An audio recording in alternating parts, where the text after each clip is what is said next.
প্রিয় দর্শক, বন্দরনগরী চট্টগ্রামের অন্যতম সমুদ্র সৈকত পতেঙ্গা সমুদ্র সৈকত থেকে আপনাদের সবাইকে নিউজ টুডে 26 এর পক্ষ থেকে শুভ নববর্ষের শুভেচ্ছা জানাচ্ছি। পহেলা বৈশাখে চট্টগ্রামের সমুদ্র সৈকতে জনসমুদ্র, উৎসব মুখর পরিবেশে পর্যটকদের ভিড়। বন্দরনগরী চট্টগ্রামের অন্যতম সমুদ্র সৈকত পতেঙ্গা আজ পহেলা বৈশাখ উপলক্ষে পরিণত হয়েছে এক প্রাণবন্ত মিলনমেলায়। বাংলা নববর্ষকে বরণ করে নিতে সকাল থেকে ভ্রমণপ্রিয় মানুষের দল নামে এই সৈকতে।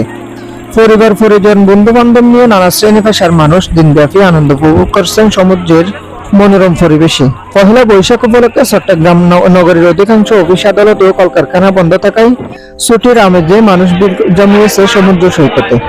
বিশেষ করে শিশু কিশোরদের উপস্থিত ছিল চোখে পড়ার মতো।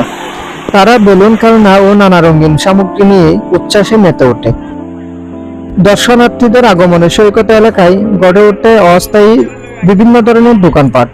খাবারের দোকান থেকে শুরু করে নানান দৈনিক পণ্যের স্টল পর্যটকদের আকৃষ্ট করেছে।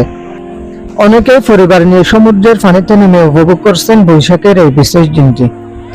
কেউ ছবি তুলছেন, কেউ বা সমুদ্রের ঢেউয়ের সাথে খেলায় মেতে উঠেছেন, আবার কেউ শান্তভাবে বসে উপভোগ করছেন প্রকৃতির এই অপরূপ সৌন্দর্য। পর্যটকদের নিরাপত্তা নিশ্চিতে আইন শৃঙ্খলা রক্ষাকারী বাহিনীর উপস্থিতিও লক্ষ্য করা গেছে। সার্বিকভাবে উৎসবমুখর ও আনন্দঘন পরিবেশে উদযাপিত হচ্ছে বাংলা নববর্ষ।